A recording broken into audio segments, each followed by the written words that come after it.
श्री चंद्रहास जी, भक्त चंद्रहास का चरित्र बिल्कुल सावधानी से, बिल्कुल मर्यादित होकर के आप सब लोग विराजिए और एक एक शब्द श्रवण कीजिए।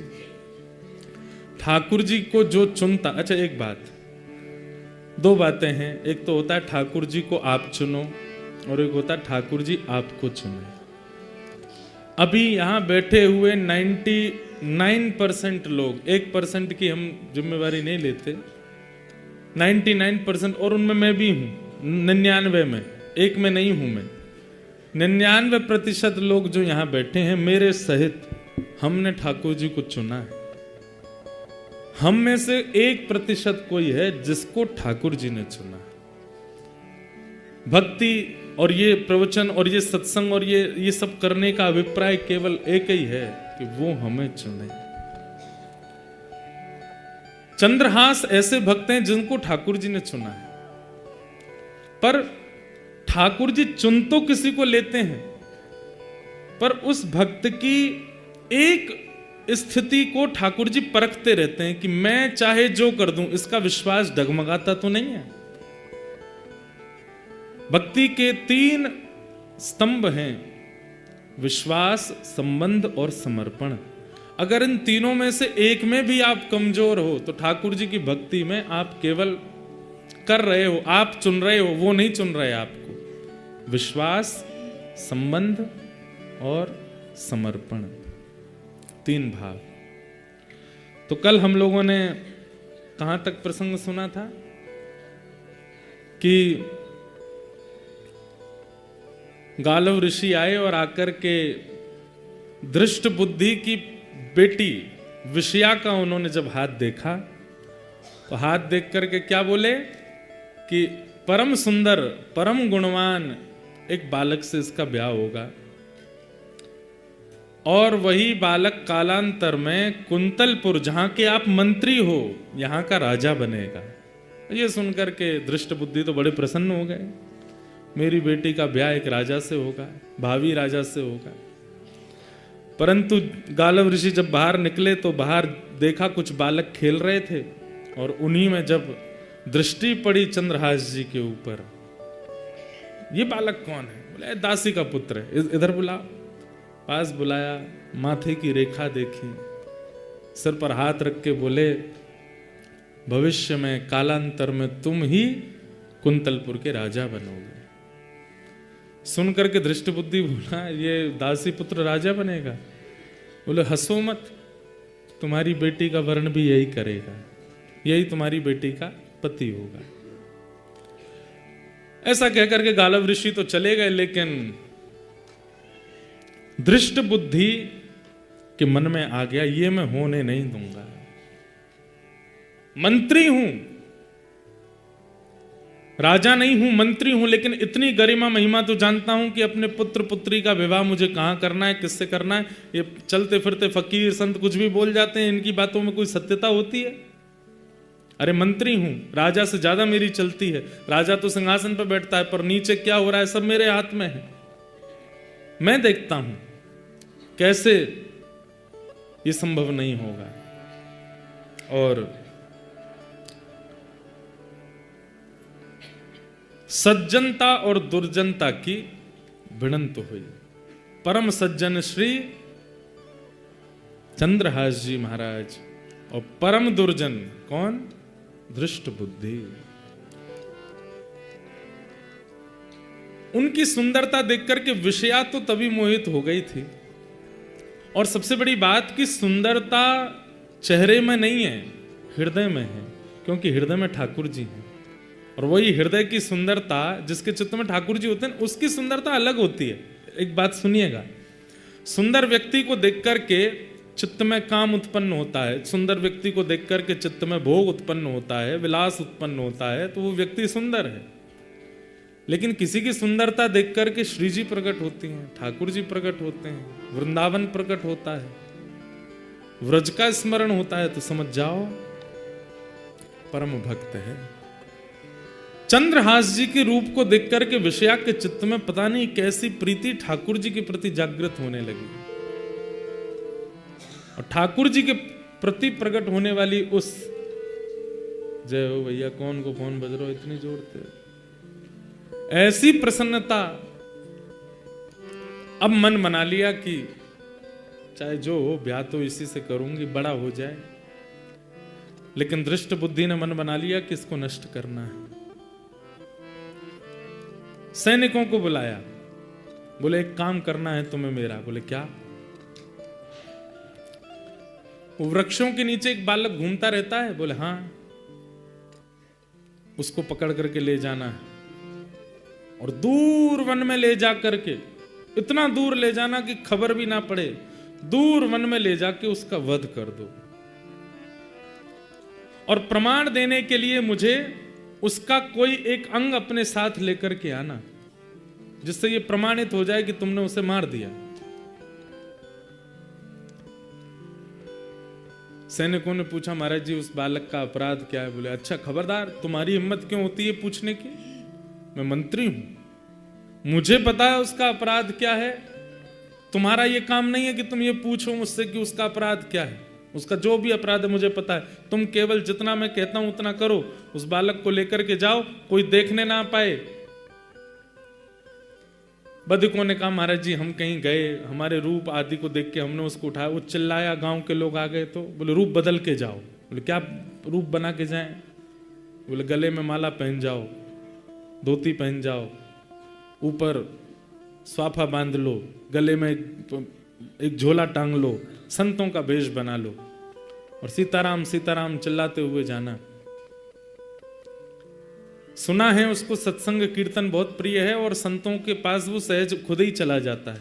संत बन के जाओगे तो आ जाएगा। सैनिकों ने संतों का रूप धारण कर लिया और संत रूप धारण करके वो सब सैनिक जन गए चंद्रहास जी के पास। चंद्रहास जी बैठ करके भगवत स्मरण कर रहे थे। प्राण श्री कृष्ण, जीवन श्री कृष्ण, मां श्री कृष्ण, पिता श्री कृष्ण, जीवन उद्धारक श्री कृष्ण, सर्वस्व श्री कृष्ण। जैसे ही वे रूप बदल करके चंद्रहास जी के पास पहुंचे, चंद्रहास जी को देखते ही पता नहीं कैसी एक परम शांति सी का अनुभव उनको चित्त में होने लगा। परम शांति का अनुभव देख करके मानो ऐसा मन होने लगा हम और देख लें, इसके पास बैठ लें, इसके रूप को निहारते रहें, इसकी आंखें, इसके नाक, इसका मुख, इसके कान, पता नहीं परी अच्छी सी शांति सी प्रकट कर रहे हैं। पर सारे सैनिक एक दूसरे के प्रति सोच रहे हैं कि कहीं ऐसा नहीं मुझ में लोभ आ रहा हो, ये सब लोग मेरी स्थिति को देख के कुछ और सोचें। पर वास्तव में सबके चित्त में एक साथ लोभ आ रहा था उसको देखने का। एक सैनिक दूसरे से बोला, सुनो मैं तो इस पर मोहित हो रहा हूं, इसको मारने में मैं तुम्हारा साथ नहीं दूंगा, मैं यहीं रुक जाऊंगा, तुम इसको आगे ले जाना। तो दूसरा बोला, मेरी भी यही हालत हो रही है। तो तीसरे को बोलते हैं ये ले जाएगा। तीसरे को बोले सुनो तुमसे पहले तो मैं ही लट्टू हुआ जा रहा हूं इस पर। कहने का अभिप्राय जिसके चित्त में ठाकुर जी होते हैं ना, उसको देख करके दुर्जन के भी चित्त में कहीं ना कहीं सहज सरलता आती। ये सब प्रमाण है बंधुओं हमारे भजन का।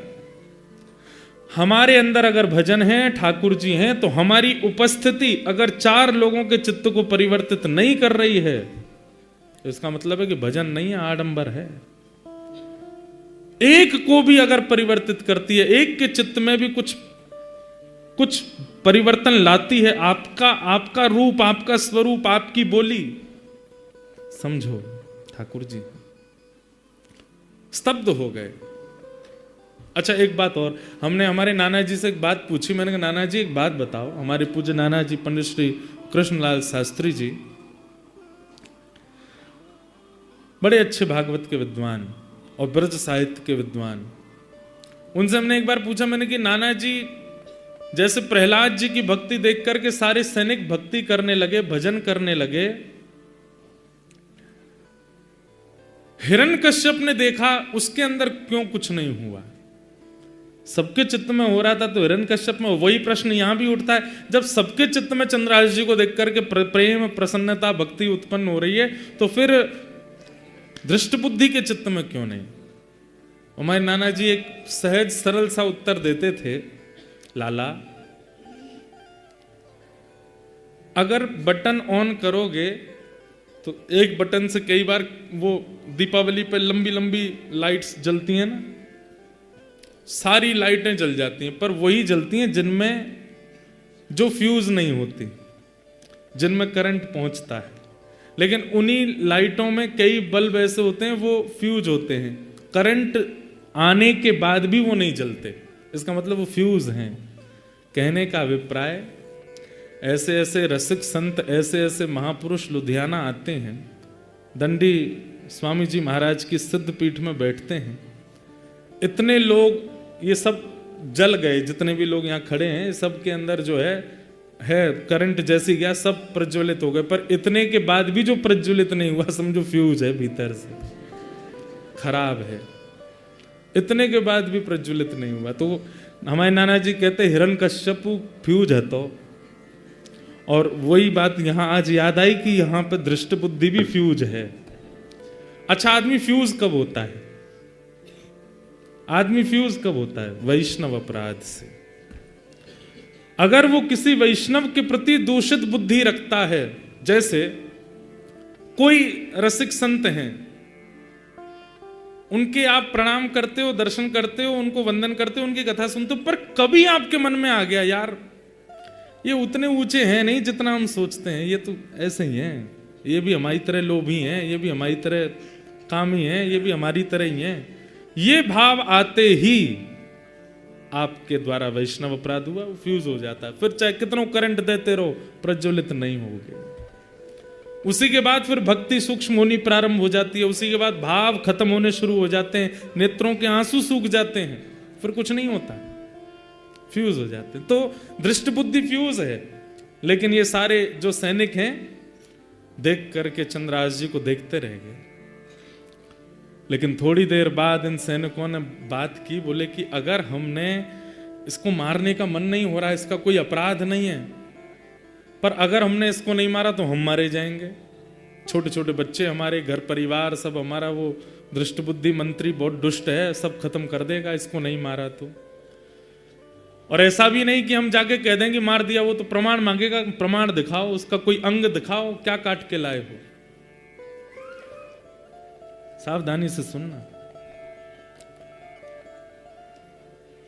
दृष्ट बुद्धि की आज्ञा की ज्यादा प्रेशर था इनके ऊपर, सैनिकों के ऊपर।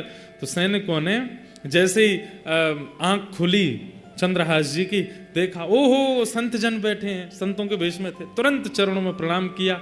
अब तो महाराज वो और बिक गए, बोले कितना प्यारा है, एक तो रूप इतना सुंदर, स्वभाव कितना अच्छा है इसका, चरणों में प्रणाम कर रहा है। तुरंत जल लेकर के आए नदी का, तो चरण धोने लगे, बोले मुझे चरणामृत चाहिए। मेरे गुरुदेव जो मुझे नियम बता के गए, नारद जी महाराज ने चंद्रहास जी को यहाँ पर अद्भुत ज्ञान प्रदान किया, उसका विषय तो मैंने छेड़ा ही नहीं है। उसमें नारद पांचरात्र संपूर्ण सिखा करके गए हैं, जो भगवान ने नारद जी को बताया कि एक वैष्णव का नियम कैसा होना चाहिए, एक वैष्णव की रहनी कैसी होनी चाहिए, एक वैष्णव का स्वभाव कैसा होना चाहिए, वो सब भगवान ने नारद जी को सिखाया। नारद जी ने आज चंद्रहास जी को सिखाया है, और वही नारद जी ने प्रहलाद जी को सिखाया, वो ध्रुव जी को सिखाया। तो उसमें एक नियम है, संत दिखते ही परिचय अपरिचय बाद की बात, दिख रहा है स्वरूप से संत हैं, सबसे पहले प्रणाम करो, और हो सके तो चरणामृत ले लो। चंद्रहास जी दौड़ करके गए, जल लेके आए, चरणामृत लेने लगे। अब वो सब सैनिकों के मन में आवे, कैसे मारेंगे इसको। बोले भैया इसकी और देखो ही मत, आंखों पे हाथ धर लो, अपने बच्चों का विचार करो, अपनी जान प्यारी है तो इसको मारना पड़ेगा। ए बालक चंद्रहास, तुम बहुत अच्छा कीर्तन करते हो, कृपा है ठाकुर जी, हमारे आश्रम पर करोगे? आपका आश्रम कहाँ है? दूर है, यहां से जंगल पार करके जाना पड़ता है, चलोगे? चल दूंगा नाथ, संतों की आज्ञा तो नकारनी नहीं है, गुरुदेव की ऐसी आज्ञा है, आप कह दे मैं चल दूंगा, चलो। और श्री आगे आगे चारों वो सैनिक चल रहे हैं संत वेश में, और पीछे उनके चरणों को देखते हुए, नियम देखिए, दृष्टि उठा के बात नहीं करनी महापुरुष से, चरण देखते रहिए, केवल उसके चरण देखते हुए उनके चरण चिन्हों को बीच बीच में अपने माथे से लगा लेते हैं। ठाकुर जी रीझते जा रहे हैं चंद्रहास पर। ले गए घनघोर जंगल में कोसों दूर उस नगर से। अचानक से वे चारों रुके और जैसे ही पलटे अपना भेष हटाया, सैनिकों के भेष में आ गए, अपने खड़क तलवार आदि लेकर के हाथ में खड़े हो गए। पर वो सैनिकों जैसे लगे ही नहीं रहे। क्यों? आंखों में दया है, हाथ कांप रहे हैं। चंद्रहास बोले, आप सब लोग ये महात्मा जी, आपका रूप कैसे बदल गया? हे संत चरण, आपने अपने कपड़े उतार के क्यों फेंक दिए? माला जी क्यों उतार दी? और ये खड़क आदि क्यों ले लिए? चंद्रहास, हमसे ज्यादा बात मत कर, नहीं तो हम तेरे पे मोहित होते चले जाएंगे। तुझे मारने के लिए आए हैं हम, और तुझे मारेंगे। चंद्रहास बालक बोला, पर क्यों? मेरा अपराध क्या? मैंने क्या गलती की? मैंने राजकोष का कुछ चुरा लिया? मैंने किसी के साथ कुछ अपराध किया? मेरे द्वारा किसी को कुछ बुरा लगा? मैंने क्या गलत किया? आप मुझे क्यों मारना चाहते हैं? और मुझे जीने की कोई बहुत इच्छा नहीं, पर अभी तो मेरा जीवन प्रारंभ हुआ। माता पिता बचपन में चले गए, धाई माँ भी छोड़ के चली गई, नगर बदल गए, सब कुछ मैं आपको कहाँ तक बताऊं। जैसे तैसे गुरु कृपा से मुझे गुरुदेव मिले, अब उस नियम पथ पे चल रहा हूं ताकि एक दिन श्याम सुंदर मुझको मिलेंगे, मेरे कृष्ण मुझको मिलेंगे, उनसे पहले आप मेरा वध कर दोगे। कम से कम ये बता दीजिए मेरा अपराध क्या। बताने की अनुमति नहीं है, बस तुमको मारना है। और हमसे ज्यादा बात मत करो, तुम जल्दी आओ, सिर अपना नीचे करो, मुख मत दिखाओ, हमें काटने दो तुम्हारा सर।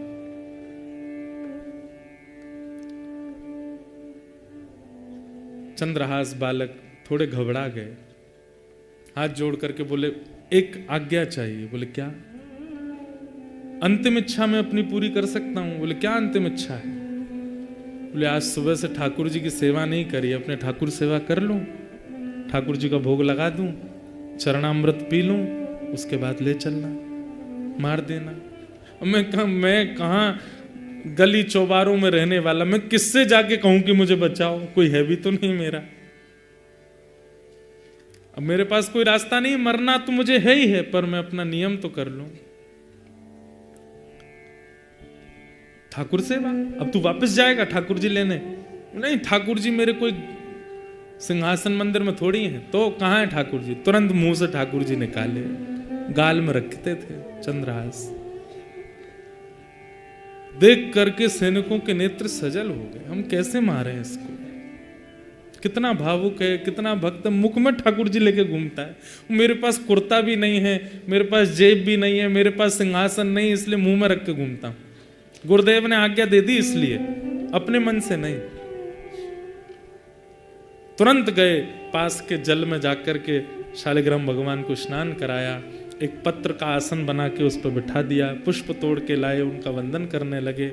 एक मट्टी में ही थोड़ा जल मिला के चंदन रज जैसा बना करके ठाकुर जी का तिलक स्वरूप लगाया, ठाकुर जी की प्रसादी तिलक स्वरूप अपने लगाई, फल तोड़ करके लाए, ठाकुर जी को अमनिया करके पवा दिया। सैनिक जन देख रहे हैं और बस एक दूसरे का हाथ पकड़ के कह रहे हैं, भैया मुझसे ये अपराध नहीं होगा, मैं अपने घर वालों के लिए मरने को तैयार हूं, इसको नहीं मारूंगा। अरे थोड़ा धैर्य रख, मारना है, थोड़ा और साहस कर, मारेंगे हम इसको। अंत में ठाकुर जी के चरणों में प्रणाम करते हुए गाने लगे और गाते गाते ठाकुर जी से बोले, हे नाथ, मैं अपने प्राण त्याग रहा हूं आज आपके चरणों में, बस अपनी एक अंतिम प्रार्थना आपसे करना चाहता हूं। एहो विधि नाथों पे अचरा पसार मांगू, जन्म जन्म दीजो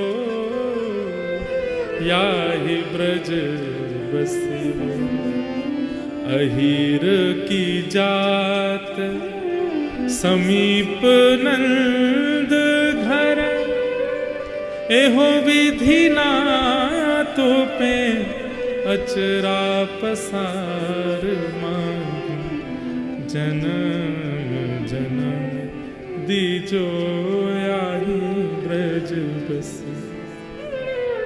चंद्रहास जी अपनी झोली फैला करके ठाकुर जी से बोले, हे नाथ, पता नहीं इस जन्म पे तो मेरे से क्या ही अपराध हुआ कि बचपन से सब ऐसा हुआ कि मुझे समझ नहीं आता कि मैंने क्या अपराध किया। सब बिगड़ता गया, लेकिन मुझे वो बिगड़ा हुआ नहीं लगा। अच्छा, मुझे गुरुदेव नारद मिले, मुझे आप मिले, आपकी सेवा मिली, बस नाथ एक ही प्रार्थना, अगले जन्म में भी आप मिल जाना, उसके अगले जन्म में भी मिल जाना, उसके अगले जन्म, और जब जब मैं जन्म लूं आप मुझे मिलते रहना। बस मेरी यही अंतिम प्रार्थना है नाथ।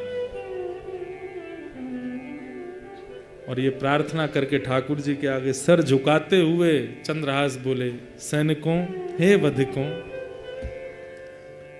अब आप मेरा सर काट सकते हैं, तुरंत काट दीजिए। मैं देखूंगा नहीं, मैं ठाकुर जी के चरणों में सर झुका के बैठा हूं, आप मेरा सर काट दीजिए।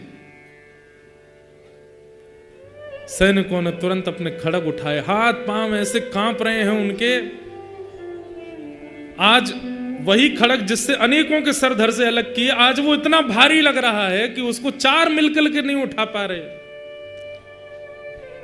हाथ से खड़ग छूट गया, चरणों में गिर गए, बोले कि चंद्रहास हम नहीं कर पाएंगे, पर तुम बताओ, तुम तो एक भक्त हो, हम मंत्री से कैसे बचे? वो हमें मार देगा अगर हम कोई प्रमाण लेकर के नहीं गए तो।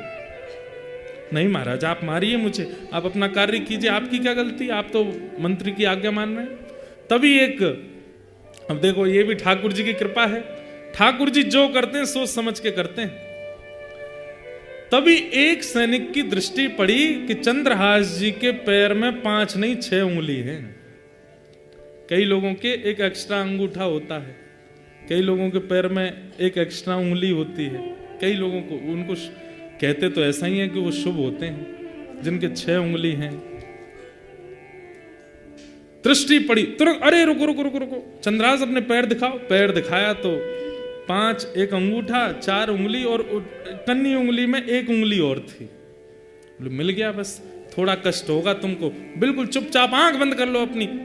चंद्रहास जी ने आंख बंद की, करोगे क्या? बोले करो आंख बंद। आंख बंद की, वो उंगली पकड़ के उसको काट दिया, और काट करके बोले बस अब तुम भाग जाओ यहां से, दिखना नहीं, हमें प्रमाण मिल गया, हम इसको जाके दिखा देंगे कि मार दिया। उंगली लेकर के आए, छोटा बालक था, मुख लाना हमने उचित नहीं समझा, उंगली ले आए हैं, मर गया चंद्रहास। और चरणों में प्रणाम करके चंद्रहास जी को खूब रक्त निकला। उन सैनिकों ने प्रणाम किया, बोले चंद्रहास तुम भाग जाओ यहां से, अब वैसे ही तुम कोसों दूर हो और दूर चले जाओ, और जीवन में कभी अवसर मिलेगा तो फिर देखेंगे तुमको, हम सौभाग्य मानेंगे तुम दोबारा मिले तो। उंगली छोटी सी काट करके ले गए सैनिक जन, इतने नाचते हुए आ रहे थे क्यों? मारना भी नहीं पड़ा, काम भी हो गया। यहां पर दृष्ट बुद्धि मंत्री सैनिकों को देखता है, बड़े खुश लगते हो ऐसा लगता है काम हो गया। जी हुजूर, काम कर दिया हमने, प्रमाण दिखाओ। उंगली दिखाई, देख करके हंसने लगा दृष्ट बुद्धि। संत बोलता था उससे ब्याह होगा मेरी बेटी का, संत बोलता था वो राजा बनेगा यहाँ का। ये सब संत वंत कुछ नहीं होते, इनकी बातें ऐसी रहती हैं। और अब देखो अपनी पुत्री का ऐसे कुल में ब्याह करूंगा, और देखना फिर क्या होता है। अब हो गया पत्ता साफ। और ये गालव ऋषि, इनको तो कभी बुलाना ही नहीं अपने यहाँ, कुछ भी बोल जाते हैं। मंत्री से बड़े थोड़ी होते हैं संत ऋषियों की वाणी। यहां पर चंद्रहास जी थोड़े लंगड़ा रहे हैं, पैर में चोट है, रक्त बहुत निकला। अपने शालिग्राम जी को मुख में धर के कुछ फल आदि पा लिए थे, वहीं सो गए, एक वृक्ष के नीचे सो गए, ठाकुर जी का स्मरण करके। पास में एक देश था, एक नगर था, और उस नगर का नाम था चंदनावती नगर, राज्य। और उस नगर का राजा था, उसका नाम था कुलिंद राजा, उसकी पत्नी का नाम था मेधावती। ये कुलिंद राजा जो थे, इनके कोई संतान नहीं थी। इन्होंने अपने यहाँ ज्योतिषियों को बुलाया कि भाई मेरा वंश आगे चलेगा कि नहीं, मेरा कोई उत्तराधिकारी बन पाएगा कि नहीं, हम दोनों वृद्ध होते जा रहे हैं। तो ज्योतिषियों ने बताया, बोले आपका वंश तो आगे नहीं बढ़ेगा, तो फिर कुलिंद नगर का राज्य का राजा कौन होगा? तो उन्होंने देखा, बोले महाराज आपको एक यज्ञ करना पड़ेगा और उस यज्ञ की पूर्णाहुति कलश लेकर के आपको जंगल में एक सरोवर है वहां जाना पड़ेगा, वहां स्नान करना पड़ेगा। जब आप वहां से लौट करके आ रहे होंगे तब आपको एक बालक मिलेगा, वही बालक आप गोद लेंगे और वही बालक कुलिंद देश का राजा बनेगा। ठाकुर जी जैसी स्क्रिप्ट राइटिंग कोई नहीं कर सकता भैया। ऐसी सुंदर डायरेक्टर हो तो ठाकुर जी जैसे। हम सबकी स्क्रिप्ट लिख रखी है उन्होंने, कब कहां क्या हो जाए कुछ नहीं पता है। अब सोचिए, अब कुलिंद राजा, उसने अनुष्ठान किया, अनुष्ठान करने के बाद यज्ञ विसर्जन के लिए सरोवर स्नान करने जा रहा है। सरोवर में स्नान करके जैसे ही लौटे तो कहा था सैनिकों ने कि वो ब्राह्मणों ने, लौटते समय बस ध्यान से देखते आना, एक बालक मिलेगा। लौटते समय जब आ रहे थे तभी दृष्टि पड़ी एक वृक्ष के नीचे चंद्रहास जी बैठे, ठाकुर जी का स्मरण कर रहे हैं। जाते ही राजा ने उनके पास बैठे बोले पूछ तो लूं, कहीं किसी का बेटा ना हो, कहीं किसी और का ना हो, मेरे को तो अनाथ बालक चाहिए जिसको मैं अपने कुल दीपक बनाऊं। ये कौन है, इसकी जानकारी तो ले लूं। पूछा कि तुम कौन हो, तुम्हारा नाम क्या है? तो कितना सुंदर शब्द है। चंद्रहास जी कहते हैं, मात पिता सब कृष्ण हैं, मात पिता सब कृष्ण हैं, है घर यह आकाश। मेरे माता पिता कृष्ण हैं और ये आकाश ही मेरा घर है। नाम हमारो सब कहें बालक चंद्रहास। माता पिता सब कृष्ण हैं, घर है यह आकाश, और सब चलते फिरते बोलते थे, इसलिए अपना नाम पता चला, मेरा नाम है चंद्रहास। सुन करके राजा चकित हो गए, अपनी रानी को देखने लगे। तुम्हारी माँ कौन है? बोले कृष्ण। पिता? वो भी कृष्ण। ताऊ चाचा सब कृष्ण। आकाश ही मेरा घर है, मेरा नाम चंद्रहास। मतलब अनाथ नहीं, नाथ तू अनाथ को। भगवान का नाम नाथ है, द्वारिका नाथ, जगन्नाथ, श्रीनाथ, सब जगह नाथ हैं। और नाथ का मतलब क्या होता है? रक्षक, स्वामी। अगर आप नाथ हैं, नाथ, तो मुझसे बड़ा अनाथ कोई नहीं है। हम सबको कहना चाहिए, नाथ तू अनाथ को तो अनाथ कौन मोह। आप सब अनाथ नहीं है? सबको लगता है कि ये उमेरो, ये उमेरो। अच्छा, कल रिजाइन दे दीजिए अपने काम से, कमाई छोड़ करके घर पे बैठो, पत्नी से कहो चलो आलू पराठा बनाओ। आज काम पे नहीं जाना? नहीं जा रहे, छोड़ दिया। पत्नी एक बार अच्छा मेरे पास रहना घर पे, बड़े वाले गिलास में लस्सी लेके आओ, इतना बड़ा पंजाबी गिलास, पियो। शाम को बोलो आज कुछ और बनाओ, पिज्जा बनाओ, रात्रि में ये वाला पराठा बनाओ, सुबह ये बनाओ। 1 दिन 2 दिन 3, हर दिन डिमांड करो। 7 दिन बाद रसोई पे खड़ी खड़ी बोलेगी खाना ही है कि कमाना भी है? देवी अब कमाई उमाई कुछ नहीं, अब तो तान दुपट्टा से। तो कल परसों की व्यवस्था कैसे होगी? भगवान देखेंगे। पत्नी हो, बच्चे हो, माँ हो, पिता हो, सगे हो, संबंधी हो, 7 दिन में खलने लगोगे उनको। 7 दिन बाद प्रिय नहीं लगोगे। इच्छा होने लगेगी कि बस ये पड़ा ही रहेगा क्या, कुछ करना नहीं इसको। हम किसी के प्रिय इसलिए हैं क्योंकि हमसे उसका कोई स्वार्थ है। मानते तो हमारा भी परिवार है, हमारा भी सब कुछ है, हम बोल रहे हैं यहां बैठ करके, पर मुझे भी पता है, आपको भी पता है, स्वार्थ लाग करहि सब प्रीति, अपना कौन है? तो फिर हम अनाथ नहीं हुए? एकमात्र ठाकुर जी ऐसे हैं जिनका हमसे कोई काम नहीं बनने वाला, फिर भी हमारे लिए बैठे। वास्तविक नाथ तो वही है। भोग मत लगाओ ठाकुर जी का, फिर भी बैठे रहेंगे आपके घर पे। वस्त्र मत बदलो ठाकुर जी के, फिर भी बैठे रहेंगे। इत्र मत लगाओ, फिर भी बैठे रहेंगे। आरती मत करो, फिर भी बैठे रहेंगे। करोड़पति हो जाओ, फिर भी बैठे रहेंगे। खाकपति हो जाओ तो भी कह देंगे कोई बात ना, मुंह तो कोने में धर के लई चल संग में। कोई तेरा साथ छोड़ दे, मैं ना छोड़ूंगा, मैं तेरे संग ही रहूंगा। तो रोड पर रहे, कुटिया में रहे, कोई यहाँ किराए पर रहे या महल में रहे, एक बार ठाकुर जी आ गए, अंतिम श्वास तक नहीं छोड़ेंगे। सबसे बढ़िया संबंधी ठाकुर जी हैं, अंतिम दिन तक साथ रहते हैं। तो हम वास्तव में नाथ कौन है? वही नाथ है।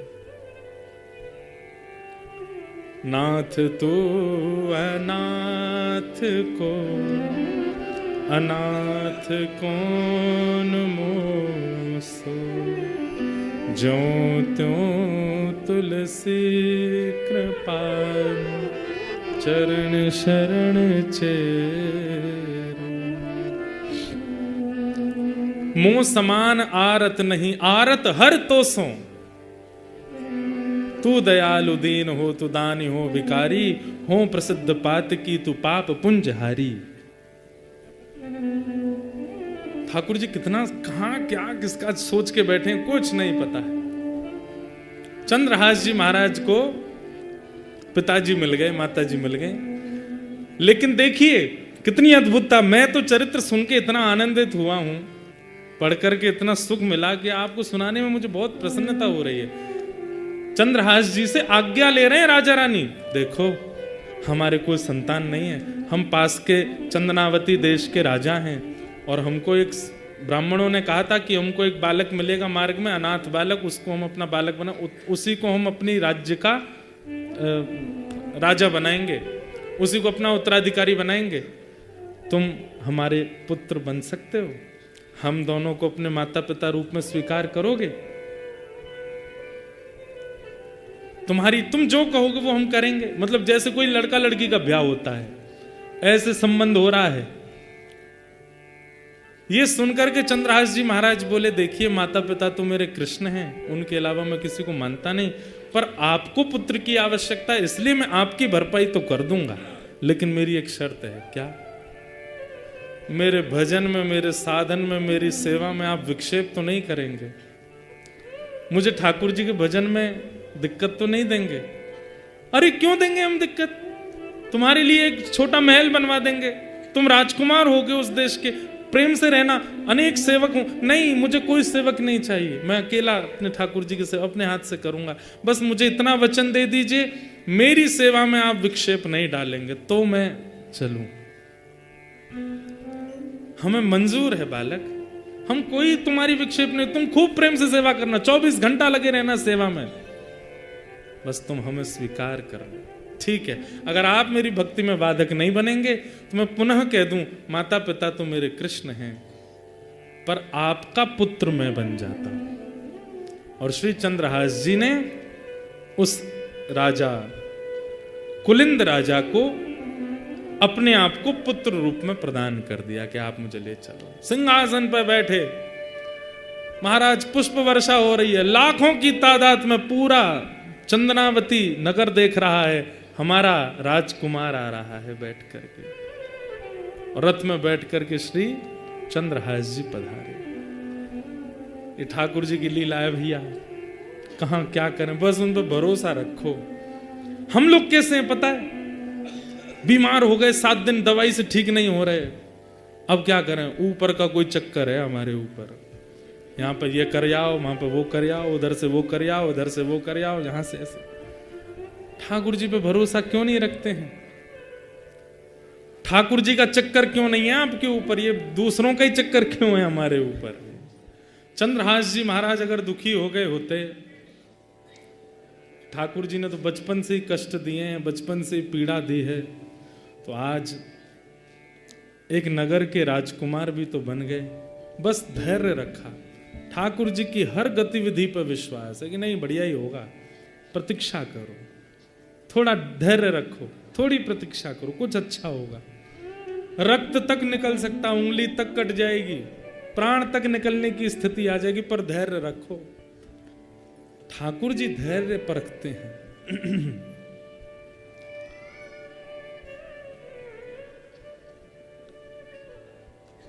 चंद्रहास जी अब चंदनावती राज्य के राजकुमार हैं। राज्य में आते ही पिता ने आज्ञा दी, बेटा चंद्रहास, अब तुम देखो ये मर्यादा है कुल की, तुम्हें विद्यालय पढ़ने जाना होगा। विद्यालय गए। विद्यालय जाकर के चंद्रहास जी ने पूरी शिक्षा ग्रहण की, जैसी शिक्षा एक राजकुमार को प्राप्त होनी चाहिए, वो सब शिक्षा ग्रहण करके वापस आए। वापस आकर के पिता ने उत्तराधिकारी रूप में उनको घोषणा करके पूरे नगर के सामने घोषणा कर दी कि भाई ये हमारे उत्तराधिकारी। चंद्रहास जी जैसे ही मंच पर आकर के हाथ जोड़े, उनकी रूप को देख करके, मुख का तेज देख करके, नेत्रों की गंभीरता देख करके तो पूरी प्रजा मोहित हो गई। राजा से कह दिया, बोले राजन आपने इतने सुंदर हमारे उत्तराधिकारी चुने हैं, अब तो बस इच्छा हो रही है कि ये राजगद्दी पर कब बैठेंगे, ये राजा कब बनेंगे।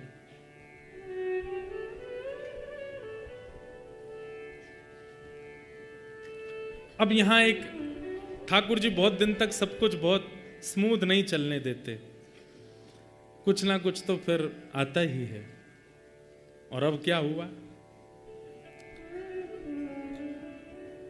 यहां जो कुंतलपुर, जहां चंद्रहास जी दासी के साथ गए थे, वहां के राजा ने मंत्री दृष्टबुद्धि को बुलाया और कहा कि भाई एक पास में नगर है, उसका नाम है चंद्रावती। बोला हाँ, बहुत महीने निकल गए, बहुत साल वर्षा होने को आया है, महीने का कर नहीं चुकाया राजा ने, उसके कर नहीं आया। ऐसा लगता है कि प्रजा के कर से खूब आनंद ले रहा है।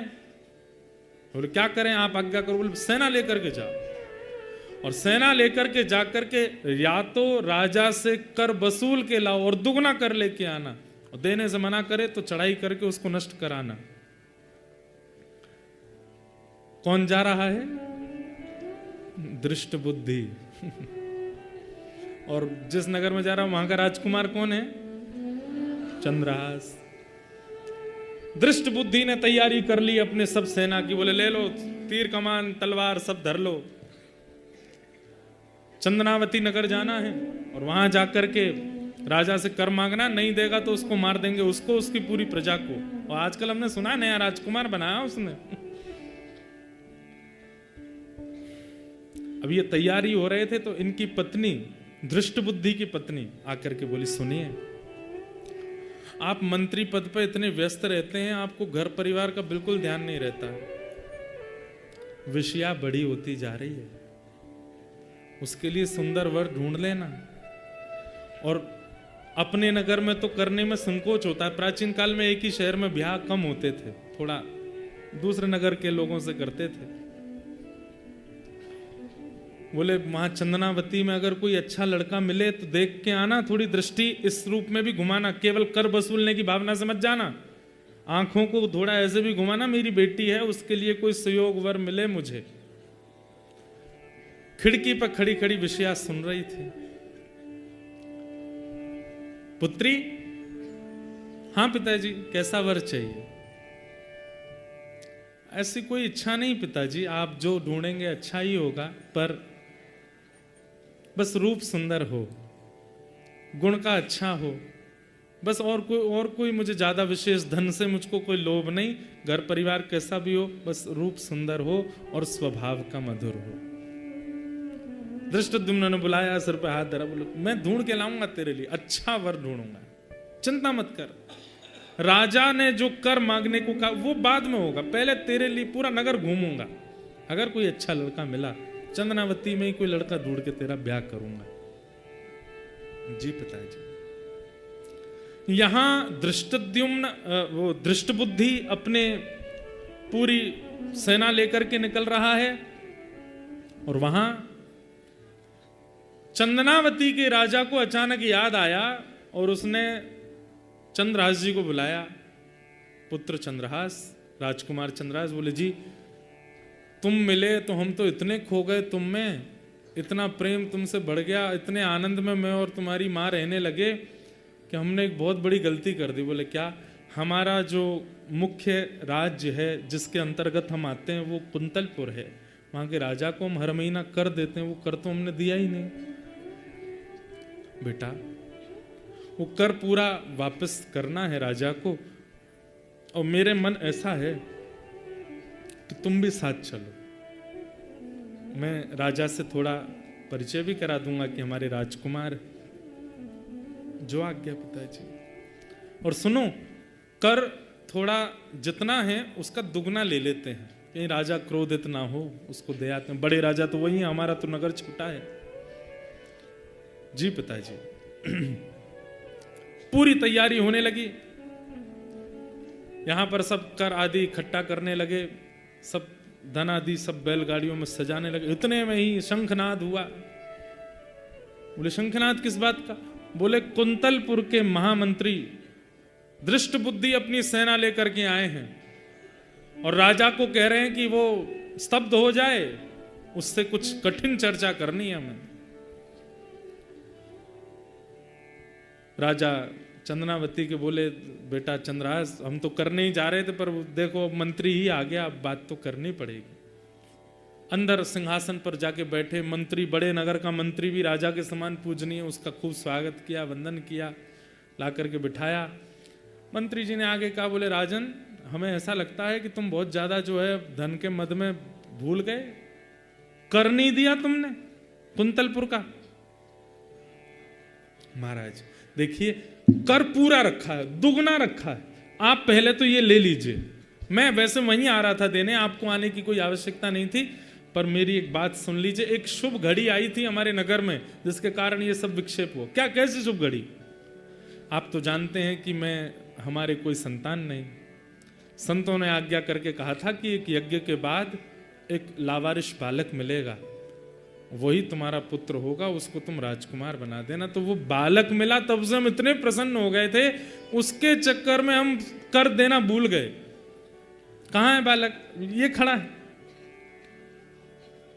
दृष्ट बुद्धि ने जैसी दृष्टि घुमाई, रूप देखा, नेत्र देखे, नासिका देखी, कहीं तो देखा है इसको। तुम देखे देखे क्यों लगते हो? इधर आओ थोड़ा। अब चंद्रहास जी का नियम, वो झूठ बोलते नहीं थे। छोंक लगा बहुत जोर से, कहीं से छोंक लगाए हैं।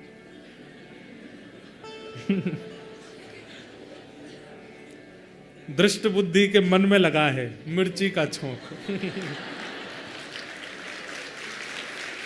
कथा चल रही है और घटने लग जाए स्थिति, समझो कि वास्तविक में सुन रहे हैं आचार्य चरण। दृष्ट बुद्धि के छोंक लग गया चित्त में। बोले कि हे दृष्ट बुद्धि, कहीं ये वही तो नहीं जो तुम सोच रहे हो? नहीं नहीं, वो कैसे हो सकता है? उंगली तो मेरे पास ही रखी है, वो तो नहीं होगा। चंद्रहास जी मंद मंद मुस्कारे। तुम हंस क्यों रहे हो मुझे देख के? महाराज सुनो, इधर आओ, पादुका उतारना अपनी। चंद्रहास जी बोले जी। जैसे ही पादुका उतारी तो इकन्नी उंगली के पास में, अब वो कटा हुआ थोड़ा दिखता तो है ही उसका, वो भले भरा हुआ, जैसे ही देखा, तुम्हारे पहले 6 उंगली थी क्या? जी। हे भगवान, मेरा नाम दृष्ट बुद्धि, मेरे साथ इतना बड़ा अत्याचार, अन्याय, मेरी प्रजा खेल गई मेरे साथ। मैं इतना घमंड करता था कि मेरे जैसा महामंत्री नहीं मिलेगा किसी को, सेना इशारे पर नाचती है, मेरे साथ ऐसा कर दिया। तुम्हारा नाम चंद्रहास है? चंद्रहास जी हंस गए। जी महामंत्री जी, मैं चंद्रहास हूं। इतने में राजा आया कंधे पे। हमने इसका राज्य तिलक आदि तो कर ही दिया है, अभी हमारा राजकुमार है, भावी हमारी चंदनावती का राजा। जैसे ही कई राजा तो सब चिल्लाने लगे, चंद्रहास राजकुमार की जय हो, चंद्रहास राजकुमार की जय हो। दृष्ट बुद्धि खड़ा खड़ा देख रहा है, दांत कसकसा रहा है।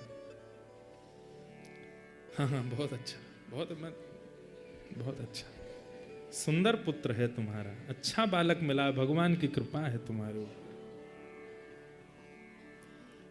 बस यही कारण था कि हम कर नहीं दे पाए, इसकी लाड़ प्यार में और इसके उसमें हम इतने व्यस्त हो गए।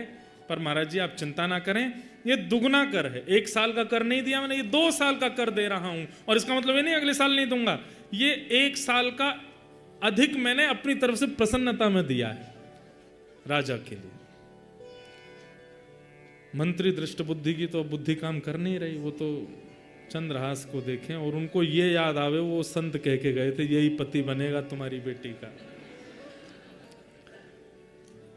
चंद्रहास को देख करके, अब उनका नाम ही है धृष्ट बुद्धि, जिसकी बुद्धि परम धृष्ट है।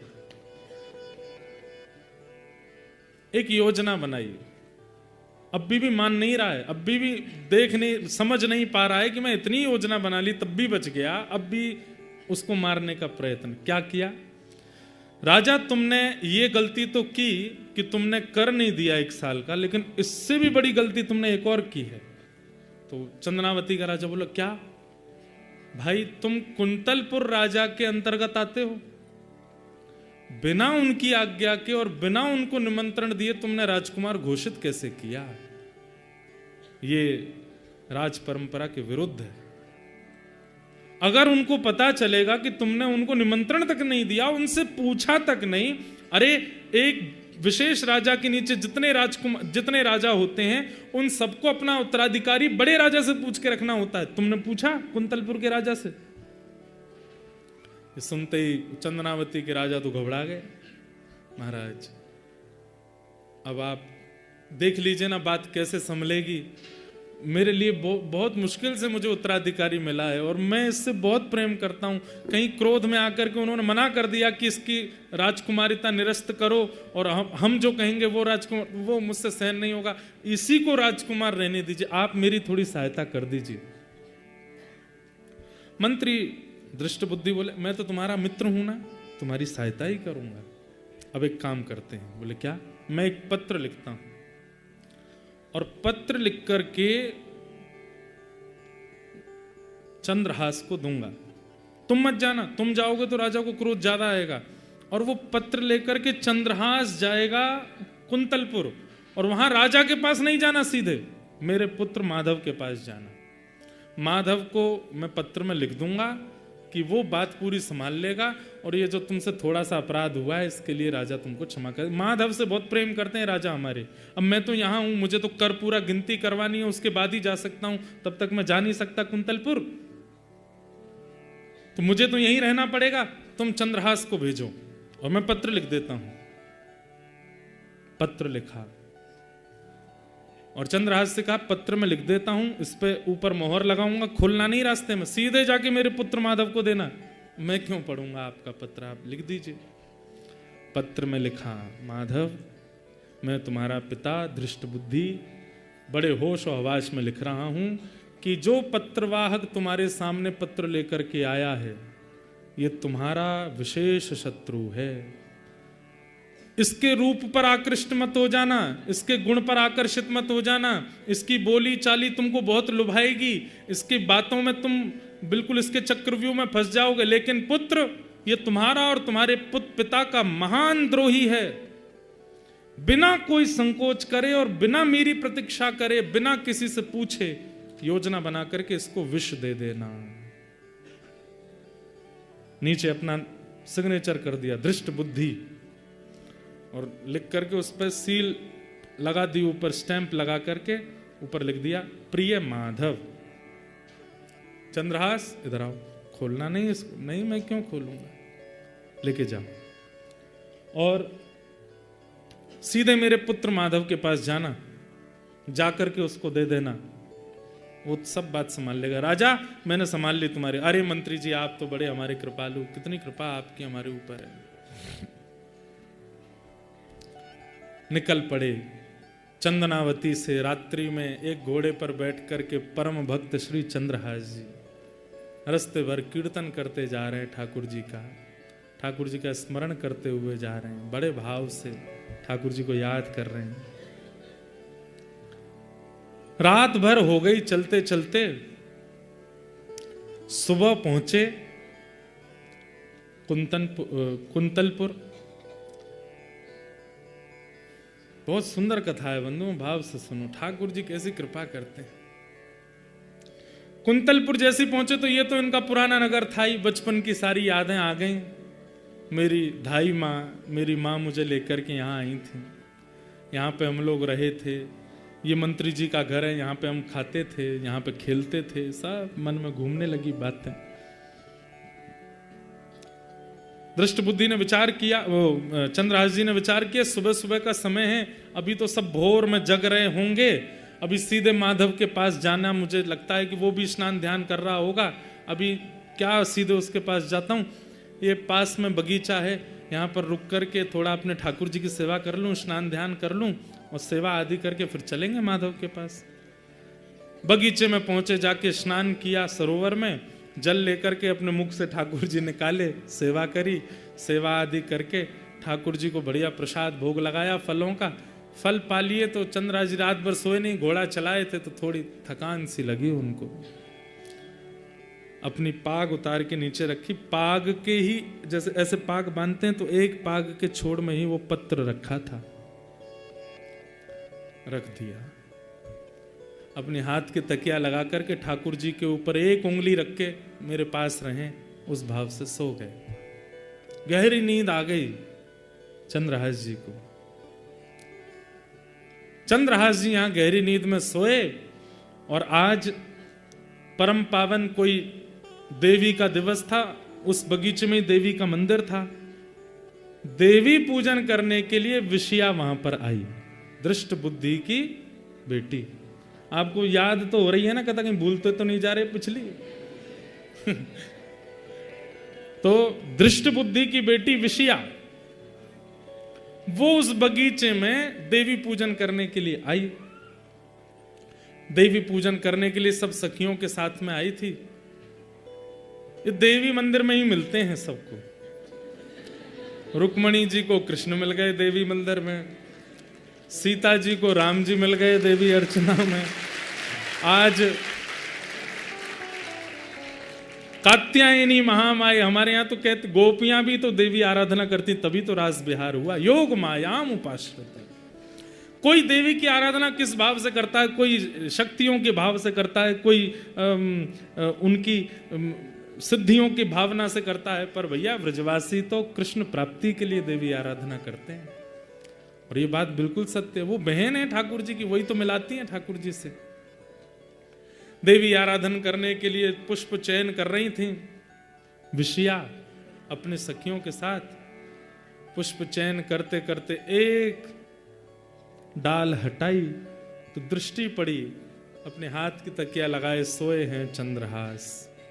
परम सुंदर रूप का तो कहना ही क्या, घुंघराले केश हैं, आहा ऐसी ऐसी मुख कांति। मैंने कहा ना ये भक्त चरित्र भी है और एक बड़ी विशुद्ध प्रेम कथा भी है चंद्रहास की। श्री राधा रमणीय हमारे श्री प्रियादास जी महाराज जिन्होंने भक्तमाल का विस्तार किया, उन्होंने चंद्रहास जी का चरित्र कहा भी है। जैसे ही देखा चंद्रहास की ओर, प्रेम के लक्षण प्रकट होने लगे चित्त में, नेत्रों में अश्रुपात होने लगा, हाथ पांव कांपने लगे और चित्त में ठाकुर जी का परम प्रेम प्रगाढ़ होने लगा। स्मृति आई विषया को, शायद कहीं तो देखा है, ये रूप पहले भी देखा है। सखियां सब पुष्प चयन कर रही थीं, चयन करके तुरंत विषया गई देवी मंदिर में जाकर के अर्पण कराई। बोले कि जो बाहर लेटे हैं या तो यही मेरे पति बन जाएं या ऐसा कोई पति मुझे प्राप्त हो जाए। रूप का सुंदर, उसको रूप ही चाहिए था, गुण ही चाहिए था। प्रणाम करके वापस लौट करके आई। अब तो एक झरोके में बैठ करके बस देखते रह जा रही है। वो सो रहे हैं चंद्रहास जी। देखते देखते बोले कहीं तो देखा है, थोड़ा और पास गई, कहीं से तो देखा है, और पास गई, कहीं तो देखा था। पास जाकर के देखा, लेकिन अब बड़े हो गए चंद्रहास जी तो इतने समझ में नहीं आए कौन है, कहां से, कैसे। तभी आसपास देखा क्या है, तो शालिग्राम भगवान थे, उन पर एक उंगली रख करके सो रहे थे और पास में एक पगड़ी रखी है, उस पगड़ी में से वो जो पत्र था वो थोड़ा सा दृष्टिगोचर हो रहा था, और उस पत्र में भी वही भाग थोड़ा सा बाहर निकला है जिस पे लिखा है प्रिय पुत्र माधव। और माधव कौन है इनका भाई? माधव, माधव के लिए पत्र, ये तो मेरा भाई है माधव। धीमे से पत्र निकाला, पत्र निकाल करके जैसे ही वो धीमे धीमे हटाई, जो मोहर लगी थी, मोहर देख के पहचान गई तो हमारे राजवंश की मोहर है। और प्रिय माधव, कहीं भाई का पत्र तो नहीं, देख तो लूं क्या है इस पत्र में।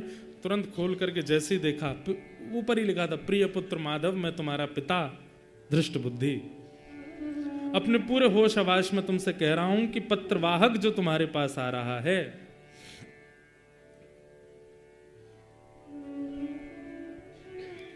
ये तुम्हारा शत्रु है, और तुम बिना किसी विचार के, बिना किसी चिंतन के मेरी प्रतीक्षा मत करना, इसको विष दे देना, मेरा प्रतीक्षण मत करना। एक थोड़ी सी सुधार करने वाली बात अभी अभी याद आई। वो भाई का नाम माधव नहीं मदन था। क्या नाम था? मदन। वो क्यों समझ में आई बात? क्योंकि संस्कृत में पत्र लिखा था, और उसमें ये भाव, जब विषया पढ़ रही है अपने पिताजी का पत्र, तो प्रिय पुत्र मदन, मैं तुम्हारा पिता दृष्ट बुद्धि पूरा पत्र लिख रहा हूं, इसको ध्यानपूर्वक पढ़ना, मेरी प्रतीक्षा मत करना, इस पत्र को पढ़ करके ऐसे ऐसे कर। तो वो जब पढ़ रही थी तो उन्होंने पहले पत्र की पंक्ति देखते ही सोचा पिताजी गए हैं मेरे लिए वर ढूंढने के लिए, हो सकता है उनको वर मिल गया है और उसी वर के संकेत भाई को भेजा है।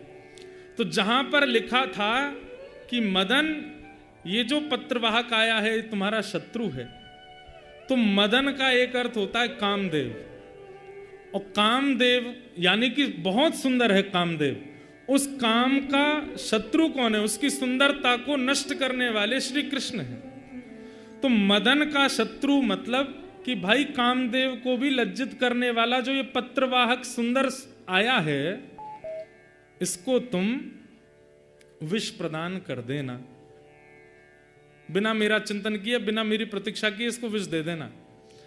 तो विषया ने सोचा ये पिताजी ने पत्र लिखा है भैया को बताने के लिए कि जो पत्रवाहक है ये मेरे लिए सुंदर वर है, जिसकी सुंदरता कामदेव को भी लज्जित करने वाली, और है ही इतने सुंदर हैं। पर जल्दी जल्दी में पिताजी ने विषया की जगह विष लिख दिया है। विष दे देना। पिताजी ने जल्दी जल्दी में विषया की जगह विष लिख दिया है। पर भैया के पास ये पत्र मैं लेके जाऊंगी तो बात अलग जाएगी, इनको ही जाना चाहिए, पर मैं इसको कैसे ठीक करूं? काली स्याही से लिखा है। तुरंत विषया ने एक नुकीली कुछ सीख निकाली और अपने आंखों का काजल लेकर के उस पर लगाया, सीख पर। वो संस्कृत में पूरा लिखा था, विषयस्मयी प्रदायतम। अगर प्रदायतम करें तो इसका अर्थ होगा इसको विष दे दो। अब उन्होंने सोचा कि विषयस्मयी को विषयामयी कर दूं तो मतलब मैं हो जाऊंगी। तो उन्होंने क्या किया, विषयास्मयी प्रदातव्या, एक आ की मात्रा पीछे लगाई, एक आ की मात्रा आगे लगाई अपने आगल के आंख के अंजन से, और पत्र का पूरा अर्थ बदल गया। पत्र का अर्थ क्या हो गया कि हे प्रिय पुत्र मदन, ये जो पत्रवाहक तुम्हारे सामने आए हैं ये मदन का शत्रु है, यानी कि मदन मतलब कामदेव को भी लज्जित करने वाली इसके रूप है। तुम मेरी प्रतीक्षा मत करना, मेरे आने का चिंतन मत करना, मेरे आने की खबर मत देखना। जितना जल्दी हो सके बिना किसी से पूछे विचारे, किसी को बिना बताए तुरंत इसको विषया प्रदान कर देना, इससे विषया का ब्याह कर देना। विषया कर दिया। विषया करके तुरंत वो लेके और कहीं से कुछ गर्म सा कुछ लाई, उससे वो जो मोहर थी उसको थोड़ा पिघला करके और उसको पुनः लगा करके मोड़ मरोड़ करके फिर से पाग में धर के और विषया बलैया ले करके भाग गई वहां से। बढ़िया होगा। जाके भैया से बोले, भैया जल्दी तैयार हो जाओ। क्यों? कोई आ गया तो मेहमान, तैयार रहो। ठाकुर जी की लीला अद्भुत है। यहां थोड़ी देर बाद चंद्रहास जी की नींद खुली। नींद खुलने के बाद देखा सूर्य खूब ऊपर आ गए। बोले, अरे बहुत लंबा सोया मैं तो। पाग देखी, अपने पाग में पत्र आदि सब रखा था, उसको और संभाल के पाग वाग पहनी। ठाकुर जी मुंह में धरे गाल में और अपना सब व्यवस्थित करके तुरंत घोड़े पर बैठे और टप टप करते पहुंच गए महाराज मंत्री दृष्ट बुद्धि के घर पर। मदन ने देखा घोड़े पर बैठ करके परम सुंदर परम प्रवीण कोई आया है। आते ही उसको देखा। बोले, कहीं तो देखा है, कहीं तो देखे हो तुम। कौन हो भैया? अरे मदन भैया, मुझे भूल गए? आपको पूरी नगरी मंत्री पुत्र कहती है। बचपन में एक आपका सखा था, दासी पुत्र उसको सब कहते थे। अच्छा, चंद्रहास? बोले, हाँ भैया चंद्रहास। अरे भैया, तुम्हारे संग तो बहुत खेले हम। इधर आओ, हृदय से लगा लिया। बोले, तुम तो पहचान में ही नहीं आए। बोले, भैया बस सब आयु बढ़ गई, लेकिन बहुत अच्छा लगा कि आप मुझे मिल गए। अरे तुम तो बचपन में ऐसे ही रहते थे, आज बड़े सुंदर लग रहे हो, बड़े मधुर लग रहे हो, तुम्हारा रूप कांति सब बिल्कुल बढ़िया। और ये राजकीय वस्त्र पहन के कैसे, क्या खबर? चंद्रहास जी ने सब बताया। बोले, ऐसे ऐसे मैं तो वहां चला गया था, वहां पर एक राजा ने मुझको गोद ले लिया और अपना राजकुमार। अरे तुम राजकुमार बन गए? बोले, जी। बड़े भले पधारे भैया, बताओ कैसे आगमन हुआ? बोले, हमारे नगर चंद्रावती में पूज्य पिताजी पधारे हैं। दृष्ट, हाँ हाँ पिताजी चंद्रावती तो गए। बोले, हाँ, तो उन्होंने पत्र भेजा है आपके लिए, ये पत्र है। पत्र खोल करके तुरंत वो हटा करके पत्र खोल करके, प्रिय पुत्र मदन, तुम्हारे सामने जो खड़ा है पत्रवाहक, ये मदन का शत्रु है, काम को लज्जित करने वाला है।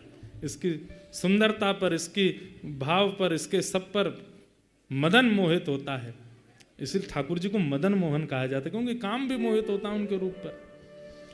तुम इसके रूप को देख करके मेरी प्रतीक्षा मत करना, मेरे आने का विचार मत करना, मैं आऊं तभी सब काम हो, ऐसा कोई भाव मन में मत रखना।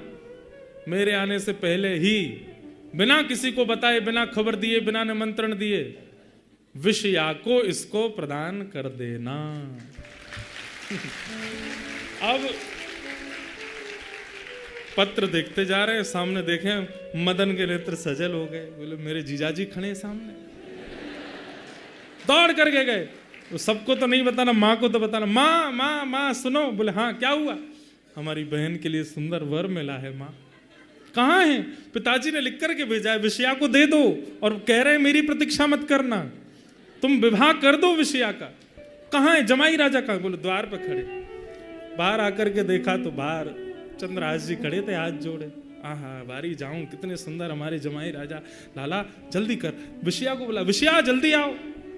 बिटिया, तुम्हारी शुभ घड़ी आ गई, देखो सुंदर पति आए हैं। देखा भी नहीं विषया, मुझे मंजूर है माँ, करा दो करा दो, अब देरी मत करो। पिता, बेटी एक बात लेकिन कष्ट की है। बोले, क्या? पिता ने कहा है कि वो नहीं आ पाएंगे। कोई बात नहीं माँ, आते रहेंगे पिताजी, आप तो मेरा ब्याह कराओ जल्दी। ये कथा नारद जी सुना रहे हैं और अर्जुन और कृष्ण बैठ करके सुन रहे हैं, ठाकुर जी सुन रहे हैं बैठ करके चंद्रहास का चरित्र।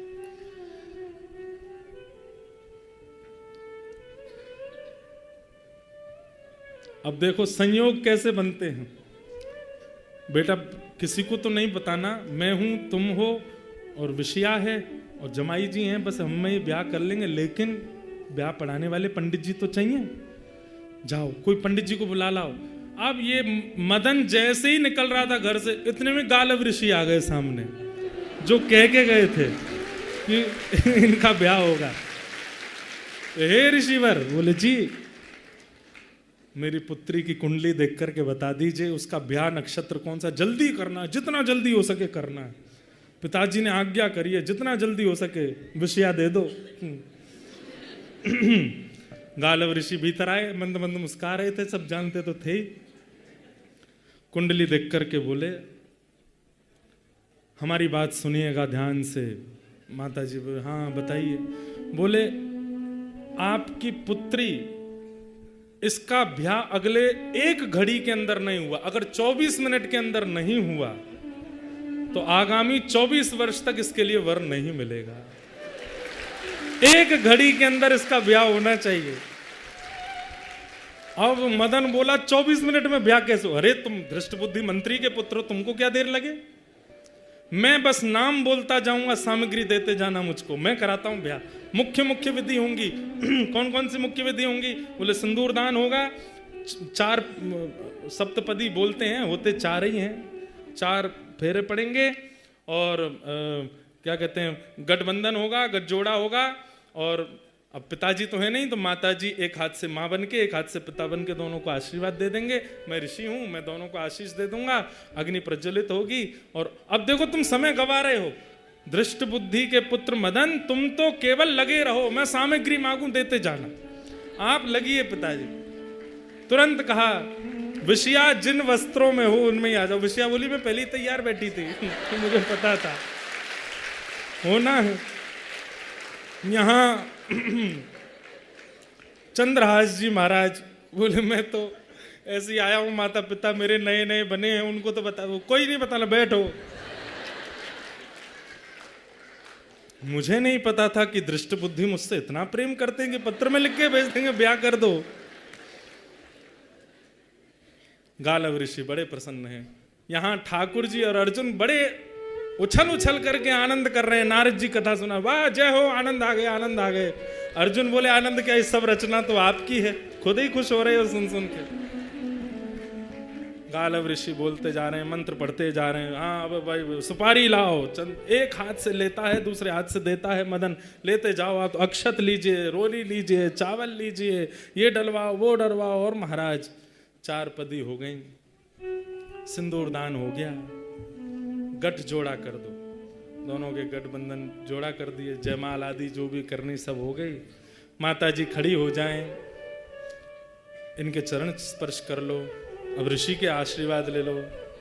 बोले देखो मैं पहले नहीं बताया क्योंकि विलंब हो जाता, पर अब जिस घड़ी में तुम्हारी बहन का ब्याह हुआ है, तुम्हारे बहन अब सदा सर्वदा के लिए इसका सुहाग अजर रहेगा। ये जो तुम्हारे जीजा जी हैं ना, ये मृत्यु को प्राप्त नहीं होंगे। बोले ऐसे कैसे मृत्यु को प्राप्त नहीं हो, तो तुमको क्या करना है, ऐसे कैसे? नहीं होंगे तो नहीं होंगे, नहीं होने चाहिए, तुम्हारी बहन सदा सुहागन बनी रहे। और दूसरी बात, अभी तो ये दूसरे देश के राजकुमार हैं, परंतु भविष्य में जिस नगर के तुम मंत्री के पुत्र हो, ये वहीं के राजा बनेंगे, ये इसी नगर के एक दिन राजा बनेंगे। ठाकुर जी कैसी लीला करते हो। श्रीमद् भागवत जी में ठाकुर जी कहते भी हैं कि संसार के लोग कठपुतली की तरह हैं। हमें लगता है कि वो रो रहा है, वो हंस रहा है, वो अमीर हो गया, वो गरीब हो गया, वो श्रेष्ठ हो गया, वो अश्रेष्ठ हो गया, पर वास्तविकता है कि ठाकुर जी सबको नचा रहे हैं। पर कठपुतली जैसे उंगली चलावे नचाने वाला, वैसे नाचती रहे तो कठपुतली अच्छी है। पर ठाकुर जी उंगली घुमा रहे हैं और कठपुतली अपनी तरीके से चले तो ठाकुर जी फिर धागा तोड़ देते हैं, तो अपने आप ही रह ले। तो ये नहीं करना है। ठाकुर जी अगर चाह रहे हैं कछु करनो, कछु बिगाड़नो, कछु सवारनो, तो करन दो। अपनी बुद्धि विवेक से उस स्थिति में कैसे बचा जाए, ये सब प्रयास सबको करना चाहिए, पर बहुत हाथ पैर नहीं मारने चाहिए। कई लोग जीवन की विषम परिस्थितियों में इतने व्याकुल हो जाते हैं, इतने ज्यादा व्याकुल हो जाते हैं वो कोई तरीका नहीं छोड़ते उस परिस्थिति से निकलने का। मंत्रियों को फोन करो, इसको फोन करो, बाबा जी के पास जाओ, वहां पर नारियल बांधे आओ, वहां पर धागा बांधे आओ, कहाँ तक कहें अपने अपने संप्रदाय मजहबों को छोड़ के दूसरों के यहाँ भी चले जाते हैं। कैसे भी इस स्थिति से निकले बाहर नहीं। फिर ठाकुर जी कठपुतली से अपना धागा तोड़ देते हैं। तो फिर ठीक है, तू अपने आप ही कर जो तो को करना। माधवदास भक्त की चरित्र की कथा आती है ना, जगन्नाथ भगवान के परम भक्त श्री माधवदास जी, अतिसार का रोग हो गया। जगन्नाथ महाप्रभु सेवा करने के लिए पधारे तो बोले, ठाकुर जी आप सेवा कर रहे हो, रोग दूर कर दो मेरा। आप मेरे मैले कुचैले वस्त्रों को साफ कर रहे हो, मैं मलमूत्र का त्याग बिस्तर पर कर रहा हूं, उसको साफ कर रहे हो, मेरा रोग ठीक क्यों नहीं कर देते। ठाकुर जी बोले, माधवदास ये प्रारब्ध जन्य भोग है जो तुम भोग रहे हो, ना जाने कौन से जन्म का है, और अगर तुम इसको नहीं भोगोगे, अगर मैं इसको अभी समाप्त कर दूंगा, मैं इसको यहीं पर विश्राम दे दूंगा, तो ये जो शेष भोग रह जाएगा, जो तुम नहीं भोगोगे, उसको भोगने के लिए तुम्हें फिर से आना पड़ेगा। भीष्म पितामह बाणों की सैया पर लेटे हैं, भगवान श्री कृष्ण सामने खड़े हैं। ठाकुर जी से भीष्म पितामह का इतना सम्मान ठाकुर जी करते हैं, इतना आदर भगवान करते हैं। बाणों की सैया पर लेटे भीष्म पितामह ठाकुर जी से कह रहे हैं, नाथ मुझसे भी ज्यादा पापी, मुझसे भी ज्यादा दुष्ट लोग थे महाभारत युद्ध में, पर उनको एक एक बाण लगा, और मेरे जैसा ब्रह्मचारी मैं, त्रिकाल संध्या करने वाला मैं, आप में इतनी निष्ठा रखने वाला मैं, आज तक धर्माचरण करने वाला मैं, मेरी जैसी दर्द भरी मृत्यु पूरे महाभारत में किसी की नहीं हुई। क्यों? मुझे अपने 100 जन्मों का याद है, मैंने कुछ गलत नहीं किया। भगवान बोले 100 ही जन्म होते हैं। कितने जन्मों का याद है? 100 जन्म। 101वां याद है? भीष्म पितामह बोले तो मतलब क्या मैं 101वें जन्म का भोग रहा हूं? भगवान बोले और नहीं तो क्या। भीष्म पितामह बोले जय हो भगवान, आपकी लीला आप ही जानो। कई बार हमको लगता है व्यसन करने वाले, मांस खाने वाले, उल्टे सीधे काम करने वाले हर दिन नई नई ऊंचाइयों को प्राप्त करते जा रहे हैं, और हम नित्य भजन करने वाले, नित्य ठाकुर जी की आराधना करने, एकादशी व्रत करने वाले, हम इतने नियम से, हर दिन एक कष्ट आ जाता है सामने। कई लोग उनके चित्त में तो अविश्वास आ जाता है इस भाव से कि महाराज भक्ति करने वालों को कष्ट ज्यादा देते हैं ठाकुर जी। नहीं, क्या होता है सुनो, सबके जीवन में सबको भोगना है, पर जब व्यक्ति भजन करने लगता है, नाम जप करने लगता है, कथा सुनने लगता है, तिलक स्वरूप धारण करने लगता है, ठाकुर जी सेवा करने लगता है, तो ठाकुर जी फिर कहते हैं अब ये भक्त है गयो, अब क्या करें, इसको जितने जन्मों में कष्ट भोगना है सब एक साथ भोगवा दो, एक बार में ही भोगवा दो, एक के बाद एक, एक के बाद एक के बाद सब दो, सब खत्म कर दे बेटा, एक बार में ही सब निकल जा सबसे बाहर। लेकिन उस बीच यदि वो व्यक्ति घबरा जाता है, ये मैंने क्या कर दिया, ठाकुर जी ने मेरे साथ ऐसा कर दिया, और वो फिर अविश्वास करके, तो ठाकुर जी फिर उसको रोक देते हैं, बोले नहीं बेटा अब तो तू 10 जन्मों में ही भोग। मैं तो सोच रहा था एक में ही निकल ले तू, लेकिन नहीं निकल रहा। भगवान के द्वारा प्रदत्त की गई हर स्थिति को स्वीकार करना, यह भक्ति का स्वरूप है। ठाकुर जी कौन से जन्म का हमारा हिसाब बराबर करवा रहे हैं, कर लीजिए, नहीं तो दोबारा आना पड़ेगा। इस जन्म में इतना भजन कर रहे हैं, इतना नाम कर रहे हैं, इतनी कथा सुन रहे हैं, और इसके बाद भी हमें पुनर्जन्म लेना पड़ा, तो इसका मतलब क्या है, ये हमारे भजन का फल नहीं मिला हमको। ठाकुर जी बोले कि तुम्हारी भोग श्रेष्ठ रह गए, उसको भोगने जाओ। चंद्रहास जी का विवाह विषया के साथ हो गया। दोनों का पानी ग्रहण हो गया। गालव ऋषि बड़े खुश, बेटा पिताजी कहाँ हैं तुम्हारे? बोले पिताजी ने तो आज्ञा करी थी, पिताजी तो वहां हैं, चंदनावती नगर गए हैं कर लेने के लिए, उन्हीं का पत्र आया था। कि विवाह कर दो, विषया दे दो, पत्र दिखाओगे मुझे? पत्र देखा तो विषया शब्द जैसी देखा, समझ गए, बोले विष की आज्ञा है, पर नाथ की कृपा विषया हो गया। बहुत अच्छा। गालव ऋषि वहां से चले गए। पूरे नगर में हवा की तरह बात फैल गई कि विषया कन्या, वो सबसे सुंदर थी नगर में, उसका ब्याह हो गया, गुपचुप ब्याह हो गया। लोग बाग पूछने के लिए आए तो अब मैया बैठी द्वार पे सबको बता रही है। अरे मैं क्या बताऊं, हमारे पतिदेव गए वहां, वहीं से लड़का देख लिया, लड़के के हाथ ही पत्र भेज दिया, बोले तुरंत ब्याह कर दो, वो तो आने में उनको दिन लगेंगे थोड़े, और सब ब्याह हो गया। सब लोग बोले बहुत बढ़िया। 2 4 5 दिन हो गए, यहाँ पर घर जमाई बन के बैठे हैं चंद्रहास जी, घर में खूब सेवा चल रही है, वो प्रसन्ना प्रेम से रह रहे हैं। 5 6 दिन बाद वहां जब कर की गिनती पूरी हो गई तो पिता दृष्ट बुद्धि निकले और रास्ते में सोचते जा रहे हैं अब आएगा आनंद। वहां पे नीला शव पड़ा होगा उस चंद्रहास का। पिछली बार तो बच के भाग गया था, अब की बार बच के नहीं भाग पाया होगा। मदन ने उसको बढ़िया वाला कालकूट विष पिलाया होगा। उसका शव देख करके फिर मैं आनंद करूंगा। ऋषियों की वाणी है, सत्य करनी है मुझको। एक दासी पुत्र मेरी बेटी ब्याह करेगी उससे।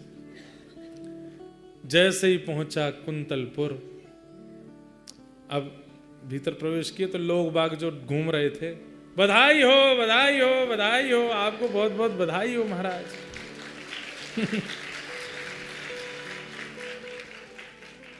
काय बात की बधाई? क्या हुआ भैया, तुम सब लोग बधाई क्यों दे? अरे क्या सुंदर वर भेजा आपने विषया के लिए। हम तो बचपन से सोचते थे इतनी सुंदर है विषया, उसके लिए सुंदर वर कैसे मिलेगा। दृष्ट बुद्धि जी को इतना सुंदर वर तो नहीं मिल सकता, पर आपने भी बिल्कुल ये समझिए नहले पे दहला दिया। और आपने बहुत अच्छा किया जो आपने ये कह दिया कि मेरी प्रतीक्षा मत करना। सुन करके दृष्ट बुद्धि बोले सब क्या बोल रहे हो? सब जगह सब बधाई बधाई देते जाएं। मंत्री जी तुरंत पहुंचे, द्वार पर देखा तो पत्नी खड़ी है, हाथ में थाल लिए, बेटा मदन खड़ा है माला लिए, सब सेना खड़ी है, महामंत्री हैं, विषया खड़ी है, और विषया के बगल में चंद्रहास खड़े खड़े मुस्कुरा रहे हैं। दृष्ट बुद्धि पहुंचे, तुरंत रथ से उतरे, बेटा इधर, तूने पत्र नहीं पढ़ा था क्या? पिताजी आप क्यों इतनी, भीतर तो आइए। माला पहनाई, चरण वरण धोए, बढ़िया सब व्यवस्थित किया, भीतर चलिए ना। चंद्रहास को देख रहे हैं, बोले थोड़ा दूर खड़ा हो विषया से। अंदर गए, अंदर जाकर के बोले तूने पत्र नहीं पढ़ा था, मैंने तुझे पत्र भेजा था। ए चंद्रहास, तुमने इसको पत्र नहीं दिया? मैंने दिया, उसी की तो कृपा हुई सब। पत्र दिया, क्या किया तुमने उस पत्र का? पिताजी जैसा आपने कहा था वैसा मैंने किया। आपने पत्र में लिखा था, क्या लिखा था मैंने? आपने लिखा था कि जो पत्रवाहक आ रहे हैं ये मदन का शत्रु है, मतलब कामदेव का शत्रु है। सुंदर तो है ही हमारी जीजा जी।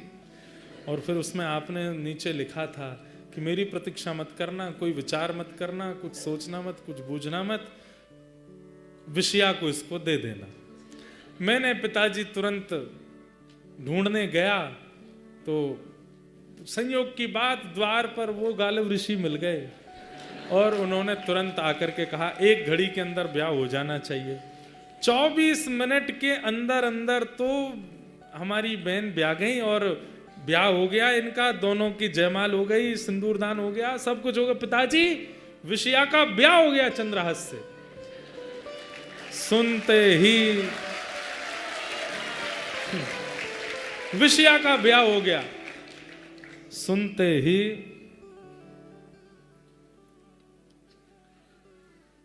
रोने लगे। ये क्या हो गया? मैंने कितना प्रयास किया था बचाने का। अरे मूर्ख, ये तूने क्या कर दिया? पिताजी मुझे पता है आपको बहुत कष्ट है, मैंने आपकी प्रतीक्षा नहीं की, पर आपने लिखा था कि प्रतीक्षा मत करना, इसीलिए मैंने जल्दीबाजी में सब कर दिया। पिताजी बहुत अच्छे से सब हो गया है, बहुत बढ़िया। हमारी जीजा जी चंदनावती के राजा भी हैं। 4 दिन तक उठा नहीं बिस्तर से दृष्ट बुद्धि, बस सोचता रहा ये मैंने क्या कर दिया, ये कितना बड़ा अपराध हो गया, कितना बड़ा कष्ट मेरे जीवन में आ गया। मेरी सुंदर सुकोमला पुत्री जिसके लिए सर्वस्व मैंने किया, उसका ये भाव हो गया।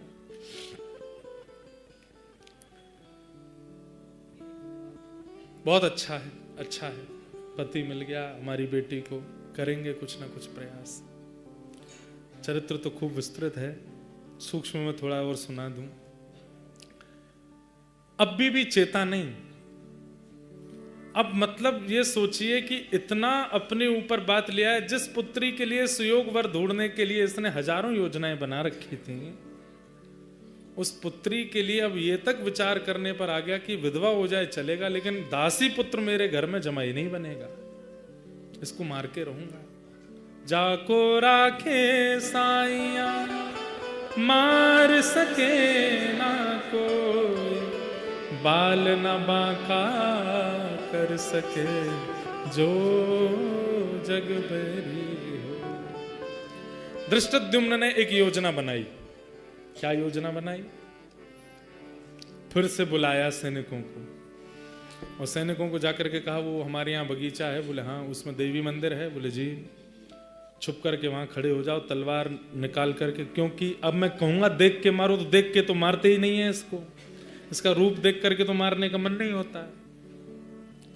अब ऐसी योजना बनाते हैं कि कह देंगे कि भाई सुबह सुबह जो सबसे पहले मंदिर में आवे उसका सर धड़ से अलग कर देना बिना देखे, वो हमारे राज्य का शत्रु है। यहाँ सैनिकों को भेज दिया, वहां पर जाकर के सब सैनिक खड़े हो गए।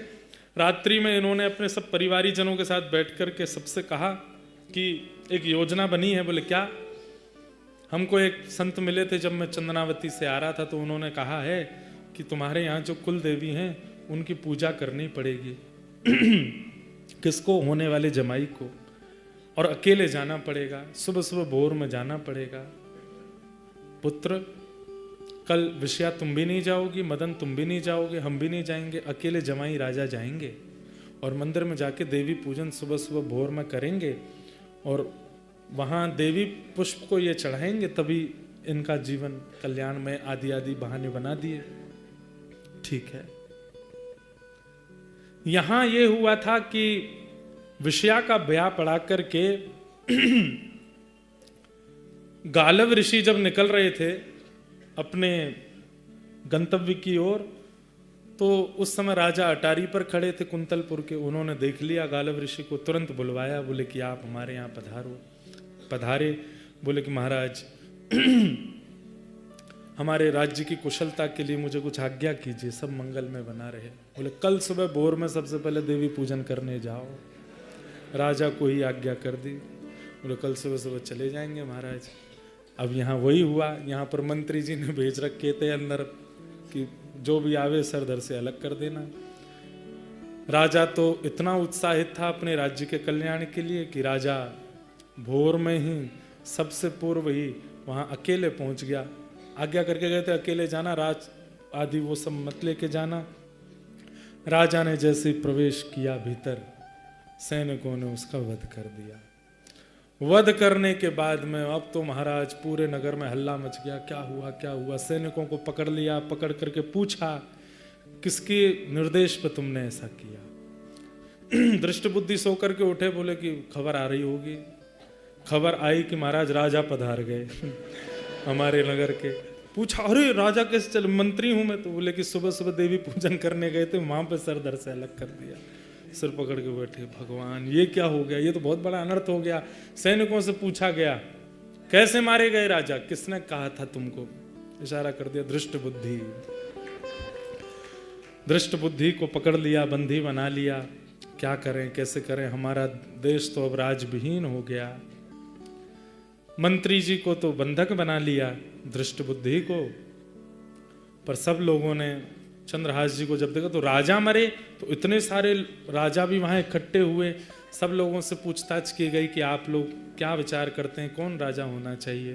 तब चंद्रहास जी की ओर देख करके सब लोगों ने उनको चुन लिया और कहा कि यही राजा हमारे कुंतलपुर के होने चाहिए, और वे राजा बने। राजा बनने के बाद में उन्होंने खूब भाव से अपने देश का, अपने नगर का संचालन किया। खूब प्रेम से उन्होंने आनंद के साथ में सबका निर्वहन किया। तत्पश्चात आज अर्जुन के घोड़े उन्होंने हरण कर लिए। नारद जी महाराज कथा सुना रहे हैं और कथा सुनाते हुए कह रहे हैं घोड़े हरण करने का कारण कोई और नहीं है, कारण केवल एक है, इतने वर्ष हो गए ठाकुर जी मिले नहीं हैं। तो अर्जुन के घोड़े हैं ये जानकर के उन्होंने बंदी बना लिए, उन्होंने हरण कर लिए कि ठाकुर जी के मित्र हैं, इनके बहाने ठाकुर जी मिल जाएंगे। अर्जुन अब तुम भी यहाँ हो, ठाकुर जी बगल में हैं, ठाकुर जी का हाथ पकड़ करके वहाँ राजभवन में बैठे हैं। चंद्रहास ठाकुर जी से मिलवा दो। अर्जुन ठाकुर जी का हाथ पकड़ करके लेके गए चंद्रहास राजा के यहाँ, और जैसे ही भवन में प्रवेश किया, आहा नील वर्ण की कांति, गौर वर्ण के अर्जुन अपना हाथ में ठाकुर जी को लेकर के आ रहे हैं। चंद्रहास राज गद्दी पर बैठ करके देखते हैं, जैसे ही दृष्टि डालते हैं ठाकुर जी को देख करके आनंदित हो जाते हैं, चरणों में लिपट जाते हैं, भगवान चंद्रहास को हृदय से लगाते हैं। ये पहली बार ऐसा अनुभव हुआ, कथा सुनकर के भक्त को भगवान के दर्शन हुए, पर कथा सुन के भगवान ठाकुर जी के पास, भक्त के पास गए हैं। ऐसे भक्त चंद्रहास को हम बारंबार प्रणाम करते हैं। बोलो भक्त वत्सल भगवान की, श्री गिरिराज धरण की जय, श्याम सुंदर श्री यमुने महारानी की, प्यारे गिरधर लाल की जय, पूछरी के लौठा की हुक हुक प्यार।